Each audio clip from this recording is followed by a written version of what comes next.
नमस्कार दोस्तों, मेरा नाम राजू प्रजापति है। स्वागत है आपका हिस्ट्री क्रिएटर में।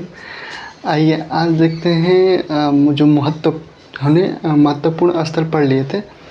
अब वही नदी और स्थल एक जगह केवल उसको हम समराइज कर रहे हैं, जितने भी बताए थे स्थल और कोई भी उसकी विशेषताएं, थोड़ा सा उसको समराइज करके देखते हैं। तो जो सिंधु नदी है, सिंधु नदी के किनारे पूछेंगे कौन कौन सा स्थल है, तो सिंधु नदी के किनारे आपका मोहनजोदड़ो, चहुदड़ो, आमरी, अलीमुराद, अलीमीदो, कोटदीजदी। ठीक है, मोहनजोदड़ो, चहुदड़ो, आमरी, अलीमुराद, अल्दिनो, अल्लादीनो, कोटदीजदी। कहाँ पे है? तो सिंधु नदी के किनारे है। चिनाब ने मैंने बताया था कि सबसे उत्तरी इलाका है, मांडा के किनारे। रावी, हड़प्पा। सतलज के किनारे है रोपड़। फिर घग्गर सरस्वती नदी के किनारे कालीबंगा, बनवाली, राखीगढ़ी, कुणाल। ठीक है, तो ये घग्गर नदी के किनारे लगभग 1100 बताए थे साइट मिला है। और यहाँ पे जो प्रमुख है देखो, कालीबंगा है, बनवाली है, राखीगढ़ी है, कुणाल है। ठीक है, भोगवा नदी के किनारे कौन सा स्थल है? तो ये लोथल है। हिंडन नदी मैंने बताया था कि आलमगीरपुर, आपको पता ही है, मेरठ में। फिर ताप्ती, मालवन। ताप्ती नदी के किनारे कौन सा है? तो मालवन है। भादर नदी के किनारे रंगपुर गुजरात वाला। गोदावरी यानी प्रावरा यानी दहमाबाद वाला, ये गोदावरी के सहायक हैं। ठीक है, फिर दास्क, सुतकांगडोर, सादीकोर, सूतकोट यानी कि सूतकोट, ये मतलब कि ये पाकिस्तान में है सूतकोट। और कीम नदी के किनारे मंगम। ये नदी और स्थल हो गए आपका। अब आ जाते हैं नगर नियोजन पे। नदी स्थल तो समझ में आ गया होगा आपको कि चिनाब नदी, रावी नदी, सतलज नदी, घग्गर, भोगवा, हिंडन, ताप्ती, भादर, गोदावरी, दास्क, सादीकोर, कीम, ये सब नदियों के किनारे कौन कौन सा स्थल हैं वो हम लोग देख लिए एक जगह करके। अब आते हैं नगर नियोजन। नगर नियोजन इसका कैसे विकसित किया गया था, इसके बारे में हम लोग देखते हैं। तो नगर नियोजन में मैंने बताया था कि इसमें कोई लिखा हुआ साक्ष्य है ही नहीं, यानी कि आदि ऐतिहासिक काल है।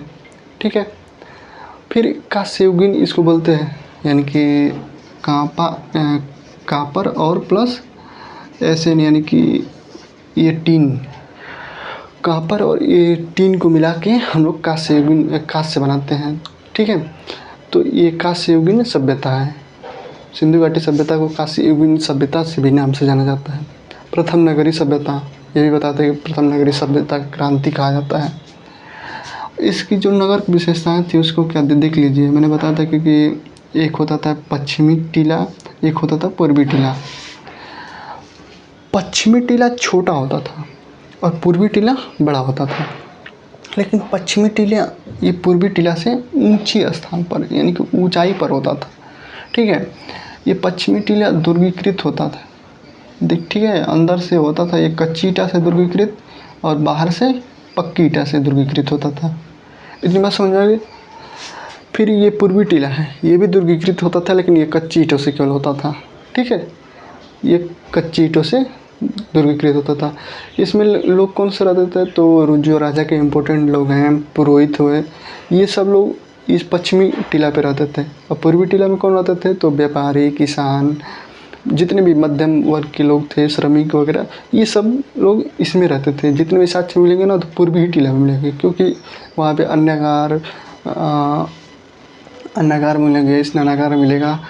फिर जितने भी जोते हुए खेत मिलेंगे, ये सब इसी में पूर्वी टीले में ही मिले हैं। आज ये और क्या क्या यहाँ पे क्या क्या और विशेषताएं हैं? तो जो कालीबंगा है ना, इसमें मैंने बताया कि लगभग ऐसे ही टीले मिलेंगे, लेकिन थोड़ा बहुत अंतर जिसमें आएगा उसी पेपर में पूछा जाता है। ये मोस्ट इम्पोर्टेंट है, इसको थोड़ा सा याद रखिएगा कैसे कैसे है। तो जो कालीबंगा है, कालीबंगा में दोनों में दुर्गीकृत हैं और दोनों अलग अलग दुर्गीकृत हैं। इस पॉइंट को याद रखिएगा कि जो पूर्वी टीला है और पश्चिमी टीला है, ये दोनों दुर्गीकृत हैं। किस में? तो कालीबंगा में। ठीक है, लोथल और सूर्यकुंडला में क्या है, तो एक ही पूर्वी टीला और पश्चिमी टीला एक ही रक्षा प्राचीर से घिरा हुआ है। ठीक, और यहाँ पे और कुछ में कोई भी रक्षा प्राचीर नहीं है। ठीक है, कि किसी में कोई भी रक्षा प्राचीर नहीं है। वो कौन कौन से हैं, तो वो आपका है इसमें आपका है,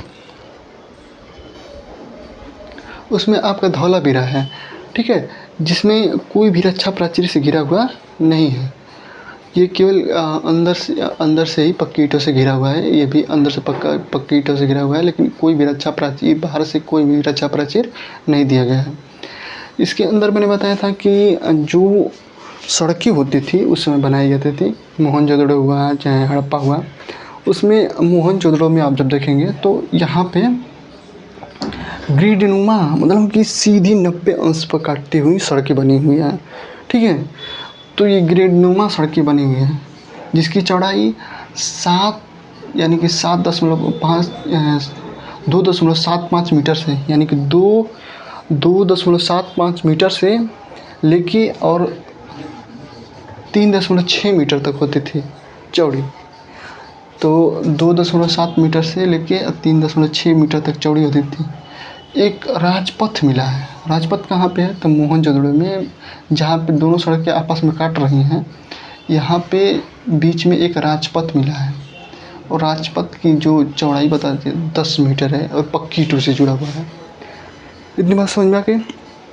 राजपथ पूछेगा कि राजपथ कहाँ पे मिला है, क्या विशेषताएं हैं, तो मेंस में आपको लिखने के लिए यदि आ जाएगा तो आप बता देंगे कि मोहनजोदड़ो में एक सड़कें मिली हैं, जबकि सामान्यतः सड़कों की चौड़ाई होती थी 2.75 मीटर से 3.6 मीटर तक, लेकिन राजपथ एक मिला है, राजपथ की जिस चौड़ाई है 10 मीटर तक।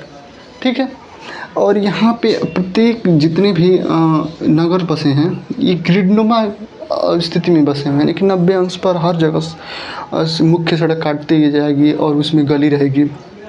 ठीक है, यहाँ पे मुख्य सड़क जा रही है और ये वाला गली जाएगी और इसी में लोग रहते थे। चलिए इसमें समझते हैं कैसे था। तो देखिए ये मुख्य सड़क जा रही है और यहाँ पे आ गया गली, इसी को बड़ा किया हूँ या जूम किया हूँ।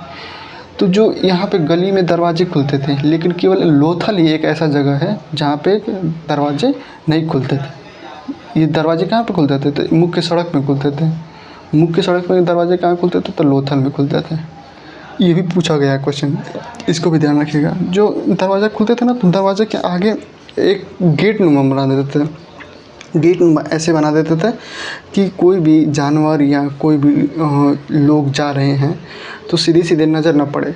ठीक है, तो जैसे हम लोग पर्दा लगाते हैं ना, तो वैसे ही यहाँ पे जानवरों को रोकने के लिए, लोगों को रोकने के लिए एक हाफ दीवार की तरह खड़ा कर देते थे। और ये जैसे घर में घुसते थे तो वो सबसे पहले आंगन पड़ता था।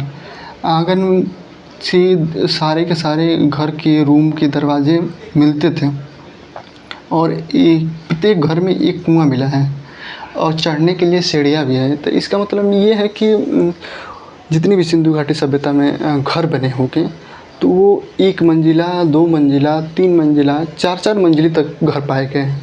ठीक है, तो ये था आपका घर का पूरा संरचना। घर में ये मुख्य सड़क हो जाती थी।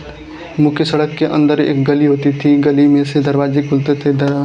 घर में आपका कुआं भी मिला है, कुआं के अंदर फिर स्नानागार में मिला है, नहाने के लिए भी व्यवस्था थी, नालियाँ भी थी अच्छे तरीके से।